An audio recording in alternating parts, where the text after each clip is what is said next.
Othmani Masoud Othmani ninamfahamu, ni kiongozi mmoja ambaye mwadilifu. La kwanza ni kiongozi mwadilifu, kiongozi ambaye anaipenda jamii, anaopenda watu wake.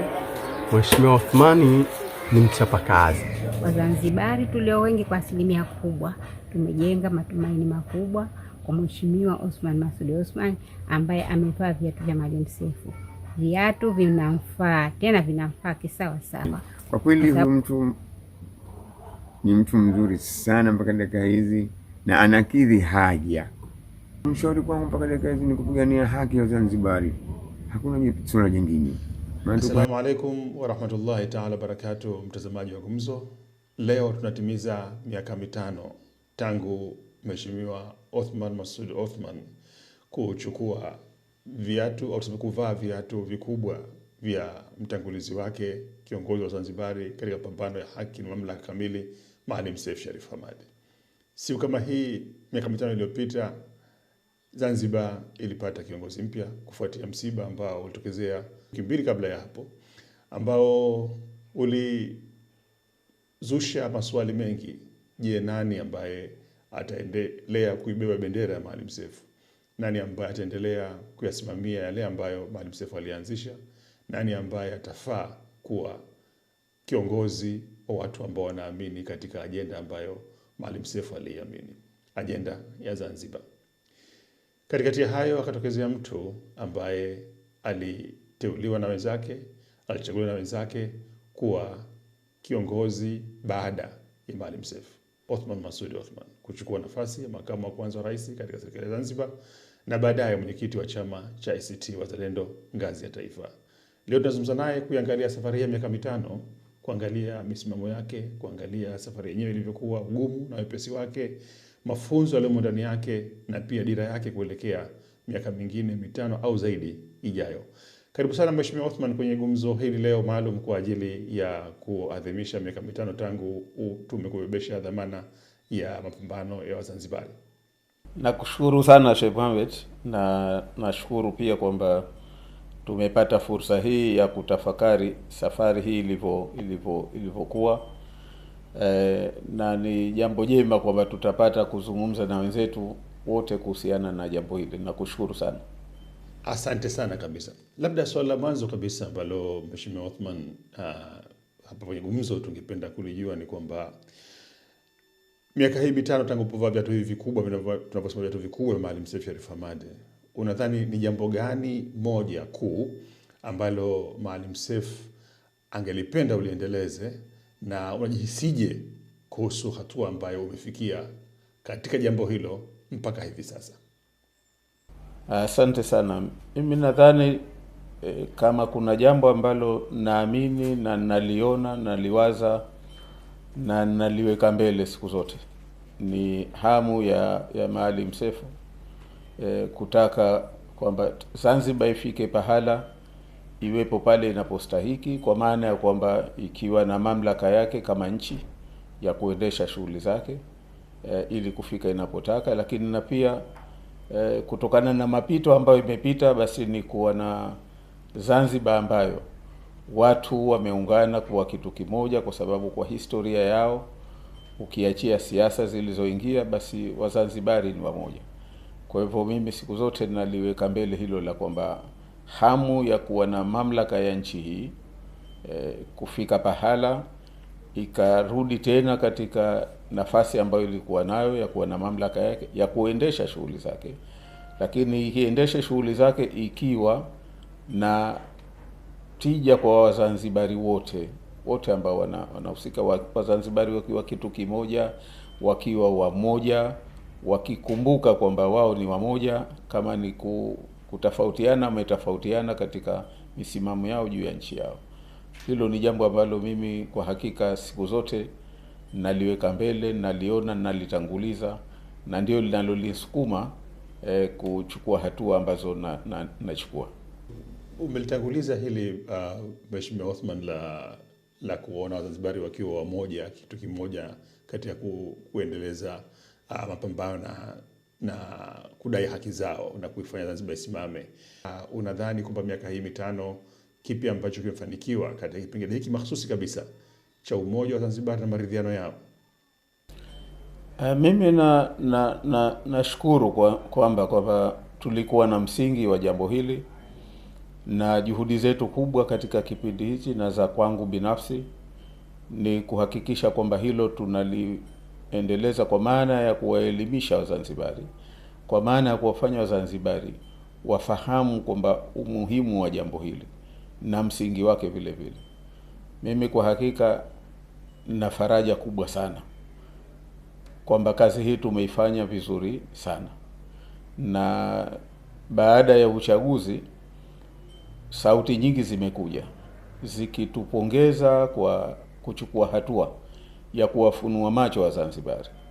Kuna watu ambao tena wa CCM wa kweli kweli ambao wamekuja mbele yangu mimi kukiri kwamba katika maisha yao walikuwa hawajawahi kupigia kura upande wa upinzani. Mara ya kwanza katika maisha yao ni mara hii ndo wamepigia kura upande wa upinzani, kwa imani kwamba, na kwa sababu katika siasa maneno yao wenyewe waliosema, manake nasema mtu kwamba yeye na ndugu zake, watoto wake, pamoja na jamaa zake na majirani zake wengi, kitu kimoja ambacho walikiona na wamekieleza ni kwamba sisi hatukufanya siasa za siasa, lakini tulifanya siasa za dawa, za kuwaamsha Wazanzibari wao ni nani, nafasi yao ni nafasi ya nchi yao, haki zao, na nchi hii inaweza ikafika mbali kiasi gani kama Wazanzibari wataungana kuwa kitu kimoja. Tutapigania jambo moja na tutasimamisha misingi ambayo itaipeleka nchi hii mbele. Hayo yalikuwa ni siku za watu kadhaa tu, wengi.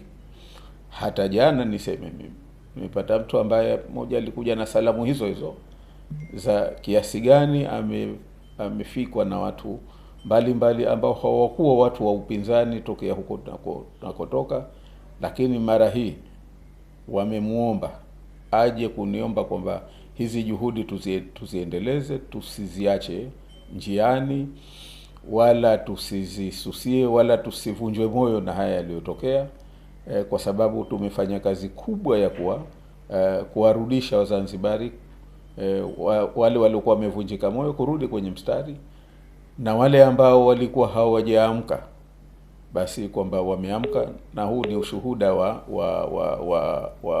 watu wengi kusema kweli, lakini ndio nasema wa mwisho basi nimempata jana, ambaye alikuja na salamu hizo.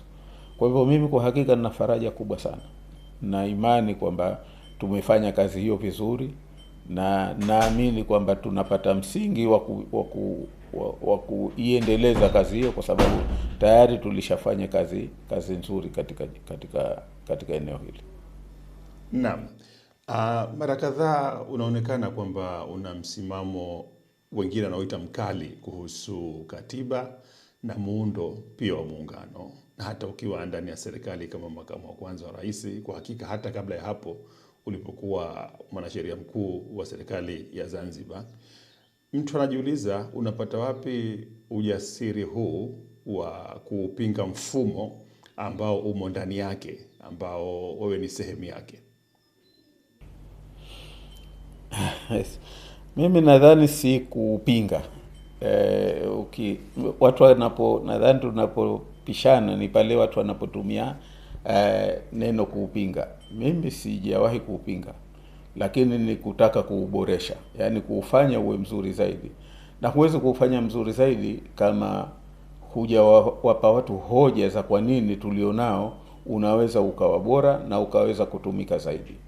Na hili mimi wengi wapo wanaukiri, na mifano ipo mingi tu kwamba tatizo kubwa watu wengi wanapokuja suala la muungano wanachukulia katika zaidi siasa, ni jazba, ni hisia za kisiasa, ni utashi wa kisiasa.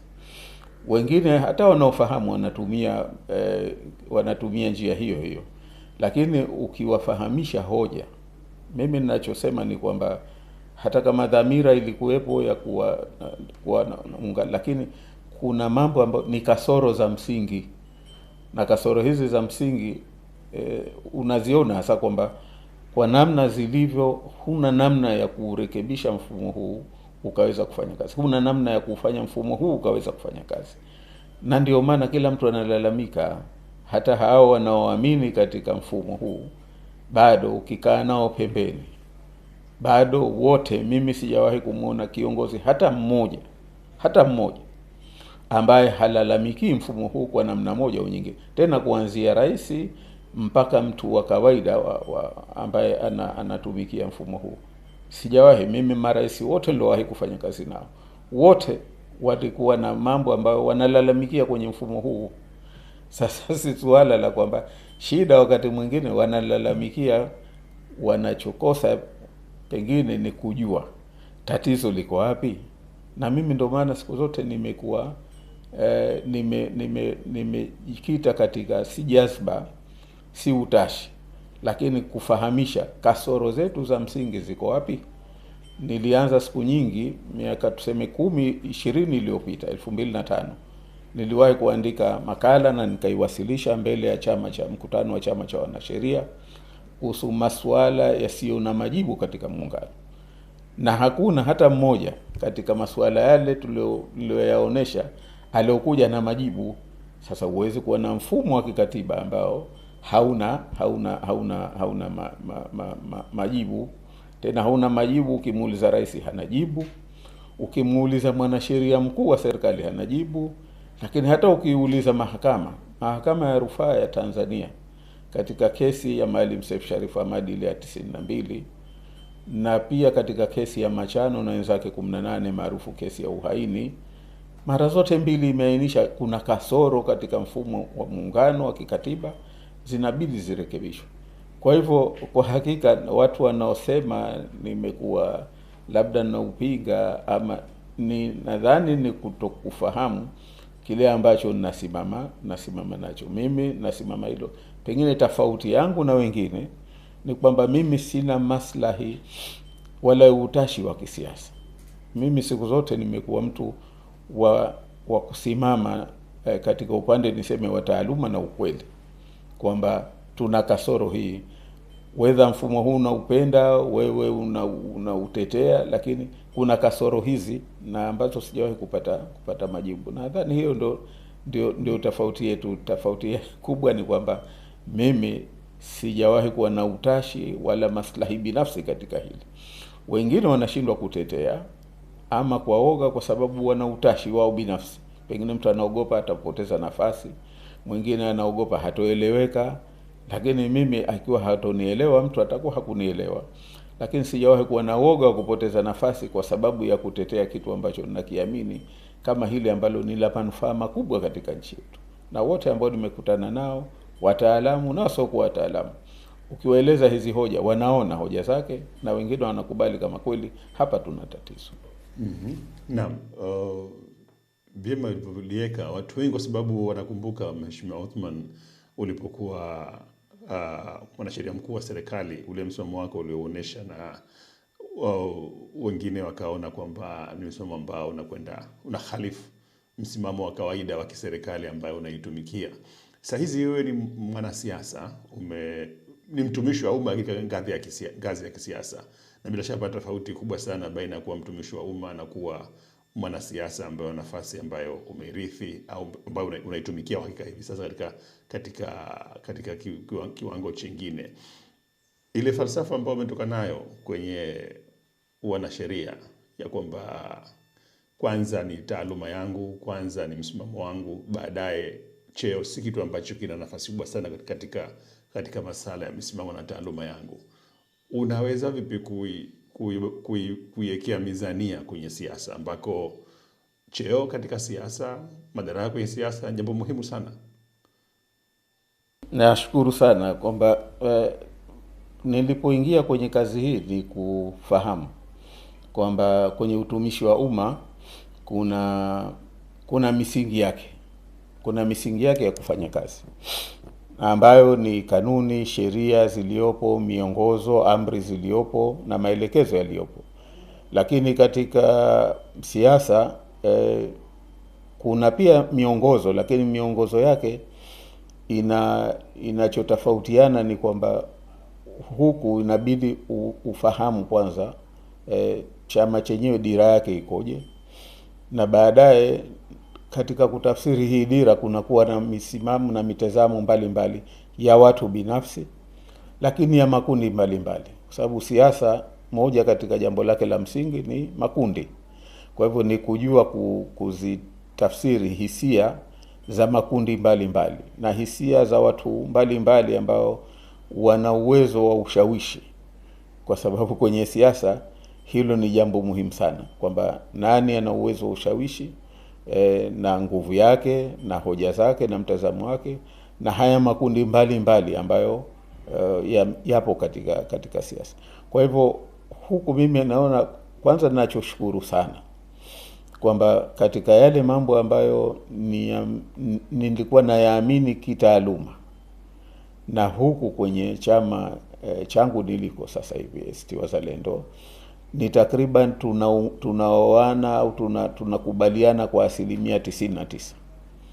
Nashukuru. Inawezekana tukatofautiana pengine lugha lakini ninachoshukuru sana nicho, na ndio kilichonifanya nikubali kuja huku. Ingekuwa tofauti mimi ingekuwa vigumu na pengine isingewezekana kuingia kwenye siasa kwa kupitia chama kingine ambacho kilikuwa kinatofautiana au mpaka leo kinatofautiana na mtazamo wangu wa binafsi wa kitaaluma, na mtazamo wangu kama mtu ambaye nayaona mambo kwa ukweli wake wa namna hiyo. Na hili niseme mimi hata mwanzo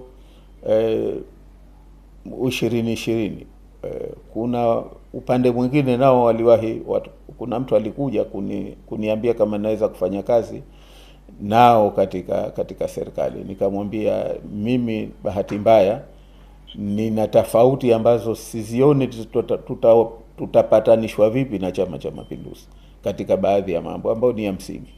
Kwa hivyo ninachoshukuru kwenye ACT Wazalendo kwamba yale ambayo ninayaamini na huku ndio yanaaminika.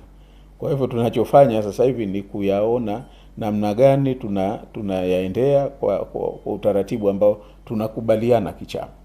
Lakini kwa sasa hilo halijawahi kunipa shida. Wakati mwingine ni shida pale unapokuwa serikalini, kwa sababu serikalini tunaongozwa na mitazamo zaidi ya Chama cha Mapinduzi, pamoja na kwamba tuko kwenye serikali ya umoja wa kitaifa. Sasa kuwafanya wenzetu waamini au wakubali yale tunayoyaona sisi, hilo wakati mwingine ndio linalokuwa ni shida. Lakini kwa ndani ya chama changu na katika kufanya siasa, kwa kusema kweli niseme sasa nimepata uwanja tena wa wazi uliokuwa hauna vikwazo. Pengine nilikuwa nimepata uwanja niliokuwa nikiutafuta wa kufikisha fikra zangu kwa wananchi, na ninashukuru kwamba sasa jukwaa hili limelipa katika kupeleka mbele yale mawazo ambayo nilikuwa nayo, kwa sababu hayatofautiani na mitazamo ya chama changu. Mheshimiwa Othman, umekuwa ukizungumzia Zanzibar kuwa na mamlaka kamili au sema mamlaka makubwa ya kiuchumi, muhimu wa kuwa na mamlaka makubwa ya kiuchumi wa kujisimamia masuala yake yenyewe na mambo kama hayo, ambayo wale wengine ambao tunaweza kuita unionist, watu ambao ni waumini wa muungano tulionao, wanaweza kusema kwamba unapigania zaidi kuitenga Zanzibar na sio kupigania utaifa mkubwa zaidi wa Utanzania. Unawajibu ni watu kama hawa? Mimi najibu kwamba nadhani wanaosema hivyo ni wao wana utashi zaidi wa kisiasa, au wengi wanaosema hivyo ni kutokujua, ama wanasema kwa sababu hawataki kuwa wakweli tu. Lakini hoja siku zote zimekuwa wazi kabisa kwamba kwanza msingi wa muungano wetu umefanywa kama ni wa kisiasa zaidi, lakini katika uchumi kumekuwa na hakuna uhusiano wa kutosha wa kiuchumi. Na katika hali hiyo ina maana Zanzibar ndio ambayo inadhoofika. Zanzibar ndio ambayo inapata shida katika suala hili. na tunachosema sisi ni kwamba haiwezekani, na kwa tofauti ya kiuchumi kwa mfano iliyopo baina ya na mfumo hata wa kiuchumi baina ya uchumi mkubwa wa Tanzania bara, sio tu uchumi mkubwa kwa maana ya kwamba lakini kwa kila hali ukitizama kwa geography, Tanzania bara au Tanganyika tuseme ni kilomita za mraba 947,000 ukilinganisha na Zanzibar kilomita za mraba 2,600. Hii ni tofauti ya ajabu kubwa mno kwa hakika. Ukitazama idadi ya watu milioni 61 ukitazama na watu milioni 2, hii ni tofauti kubwa sana. Lakini namna ya rasilimali walizonazo kwa maana ardhi na mambo mengine, madini na Zanzibar, sisi tunategemea uchumi wa huduma zaidi. Uchumi wa huduma una namna yake ya kuuendesha katika mfumo wa kifedha na mfumo wa kikodi vile vile. Sasa Zanzibar huwezi kuendesha uchumi wake kwa mfano katika mfumo wa sasa wa kikodi ukatumia mfumo wa kikodi unaotumika Tanzania bara, kwa sababu mfumo ule unakamua sana mtu ambaye anafanya biashara, ambao hawezi kuisustain kama anafanya biashara katika mfumo tulionao sisi wa Zanzibar, wa kiuchumi wa Zanzibar. Kwamba kwa mfano mtu leo ukipata faida ya dola milioni 1, serikali inachukua takriban 50%, kwa sababu kwanza ukishakutangaza tu kwamba hii ni faida yangu niliyopata katika biashara, inabidi ukalipe 30% ya corporate tax. Halafu ukishakusema kwamba nataka kuigawa hii kama ni dividend, inabidi ulipe 10% ya withholding tax. Lakini ukishakuigawa ikamfika mikononi mwa huyo mwenye hisa, yani shareholder, inabidi na yeye ende akalipe 30% takriban 30 ya personal income tax. Ukitoa ile withholding tax aliyolipa 10%, pengine mwisho inabidi analipa takriban 20%. Yani hiyo ni 50% kwa biashara inayofanyika Zanzibar. Kwa uchache udogo wa soko na mazingira yake, huwezi kusustain mtu kulipa kodi takriban ya 50% kama hivyo. Huo na utaua uchumi wa Zanzibar. Lakini kuna mambo mengi ambayo yanahitaji kusarifu kodi kwa namna ambayo itaweza kuendesha uchumi wa Zanzibar. Sasa leo unaponiambia income tax pia ni swala la muungano, mimi sikuelewi. Haiwezekani. Huwezi kuendesha uchumi wa Zanzibar katika namna hiyo, na ndio maana uchumi wa Zanzibar unadumaa kwa namna hiyo. Lakini na pia Zanzibar inakosa mapato mengi sana kwa sababu katika mfumo ambao swala la kodi ya mapato ni swala la muungano. Kuna makampuni mengi yanayofanya biashara Zanzibar, na tunao mfano mzuri sana. Kama kuna watu wanafanya biashara kubwa sana, ni makampuni ya simu, ni makampuni ya mabenki wanaotoa huduma za bima. Lakini biashara yao wanaofanya Zanzibar, kwa sababu makao makuu yao ni Tanzania bara, hawalipi kodi.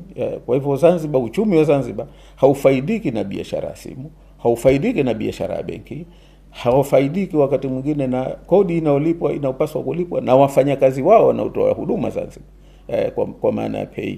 Hizi ni pesa nyingi sana. Sasa lazima tufike pahala tukubali ukweli kwamba lazima Zanzibar iwe na mfumo wake wa kikodi ambao utakuwa ni mbali na Watanzania bara, na ambao utaendana na mazingira yake ya kiuchumi. Na kwa sababu hili jambo pengine ni la muungano, mara nyingi hata sera zinazopitishwa za kikodi zinazingatia zaidi mazingira ya Tanzania bara. Na tumeona kuna makodi yaliyopitishwa kwa ajili ya kulinda viwanda vya Tanzania bara. Sasa hakuna viwanda. Sasa haya ni mazingira ambayo ukitaka kuwa mkweli, na mimi niseme haya nimeyazungumza mbele ya wataalamu, mbele ya viongozi wa kiserikali, na wanakubaliana na hoja hizi, lakini pengine ni uoga walioweka ndani ya Chama cha Mapinduzi. Haya ndio wanashindwa kuyachukulia hatua. Kwa hivyo leo mtu anaposema mimi napambania kuiweka Zanzibar kwenye, hakuna hilo, si swala ni swala la lazima. Kama tunataka tuna mfumo kwamba tuna Zanzibar inajiendesha, ni lazima Zanzibar iwe na mamlaka kamili katika masuala yake ya kodi. Vinginevyo Zanzibar itaendelea kudumaa maisha na milele, na itaendelea kurudi nyuma, itaendelea kuwaombaomba, haitoweza kuendesha uchumi wake. Lakini kuna jambo la pili, Sheikh Mohamed, naomba Wazanzibari wenzangu tukubali na tulione kwamba tunapokuwa na mmeshirikiana, mnapokuwa mmekubaliana kwamba tuna mambo tu, baadhi ya mambo ndio tutaendesha kimuungano. Haya mambo tunapofikia hapo, pande mbili lazima kila mmoja awe na sauti. Uwe na sauti katika kwanza kufanya sera ya hayo mambo mliokubaliana. Unakuwaje wewe mmoja katika washirika, wewe huna sauti katika kutengeneza sera za hayo mambo ambayo mmekubaliana ni ya pamoja? Mwenzako tu ndo anaamua, halafu ukasema huo ni muungano. Mimi siwafahamu, na waulize wenzetu wa Chama cha Mapinduzi wanaotetea hili wamelisikia wapi, wameliona wapi duniani? Na huo ndo muungano unakuwa muungano wa namna gani? Lakini tuna jambo la pili la msingi, kwamba wewe mmoja katika washirika unapokuwa huna mamlaka, huwezi kushiriki, huwezi kupinga zile sheria ambazo zinapitishwa kwa mambo ya muungano. Ndio inavyosema ibara 98 ya katiba ya muungano kwamba wabunge wa Zanzibar, mambo ya muungano, sheria zake zinapopitishwa bungeni zinapitishwa kwa asilimia kwa simple majority. Ukichukua idadi ya wabunge wa Zanzibar walioko, ina maana kwamba wanaoamua sheria za mambo ya muungano ni wabunge wa upande mmoja. Hii anayekubali unfairness ya namna hii, mfumo mbovu wa namna hii, mimi sasa sinakuwa simuelewi kwamba huyu ana mapenzi ya kitu gani, anataka kujenga kitu gani. Lakini tuna jambo la msingi kabisa kwamba sisi Zanzibar katika muungano huu hatukutoa mambo madogo madogo, hatukutoa labda mambo ya afya, mambo ya kilimo, mambo labda ya miundombinu. Sisi tumetoa ujana dume wa nchi, sovereignty ya nchi. Sisi we were full sovereign country, equal. Sasa na Tanganyika tumeingia kwenye muungano, sisi hatukuvamiwa, sisi hatukutekwa, tumeingia kwa hiari, kwa mkataba wa masharti. Sasa leo tulichopoteza ni katika mambo ambayo ni sovereignty.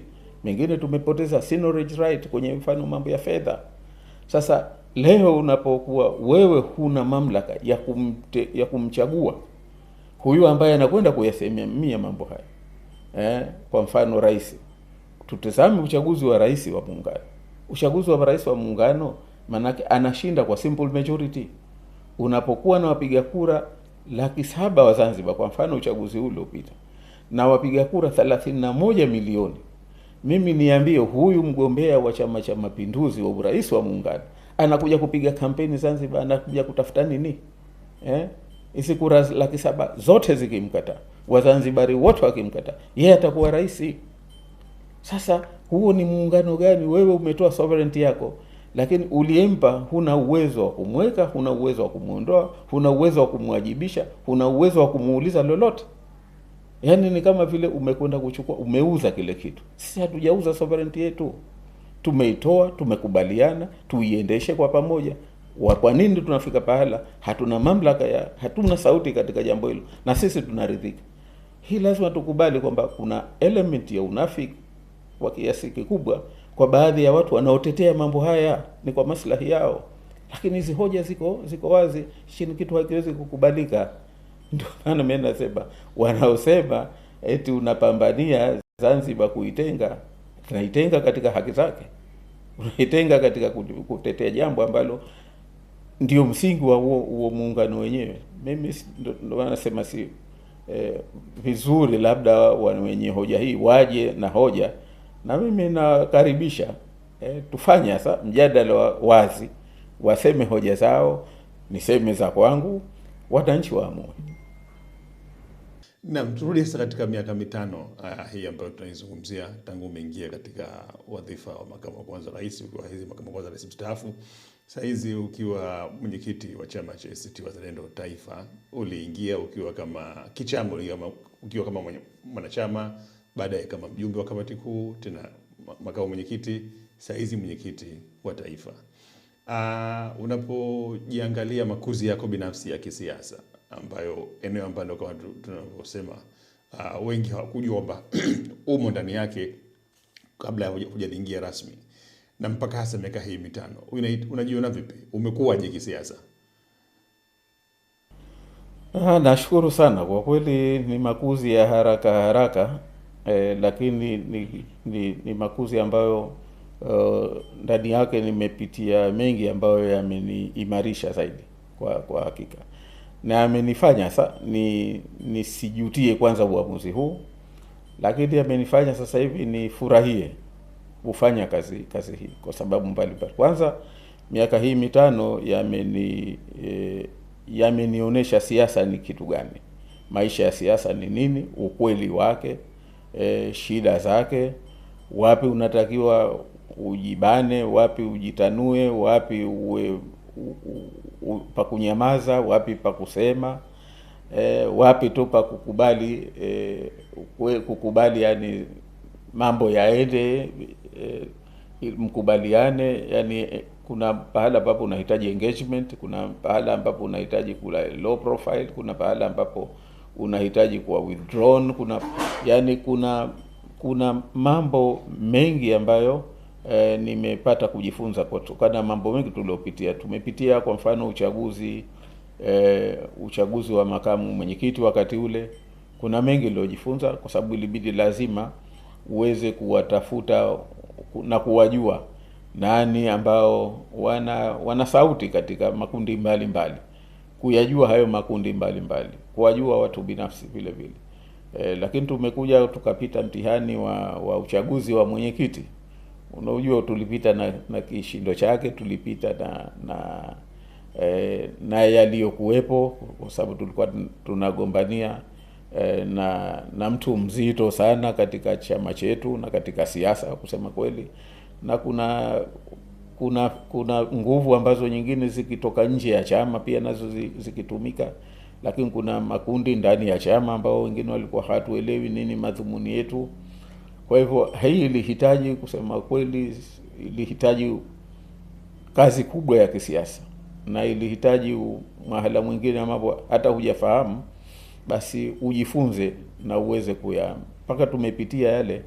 Kulikuwa ni jambo kubwa sana kwa hakika, na kwa wakati huu wa kampeni mimi nimejifunza mengi zaidi. Nimejifunza zaidi kwanza pia kujua hii constituency yetu, kuifahamu watu wana shida gani, matarajio yao nini, matumaini yao kitu gani.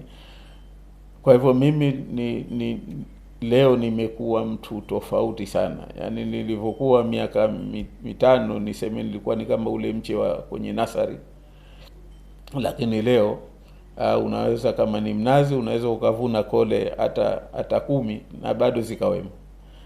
Unaona ni makuzi ambayo yamenipitisha na nimejifunza, na naona nimefika mbali, ingawa siwezi kusema kwamba nimetimia. Sidhani kama kuna mtu anatimia kwenye siasa, lakini kwa hakika miaka hii mitano imenifaidisha sana, imenikuza na imenifikisha pale ambapo ni tofauti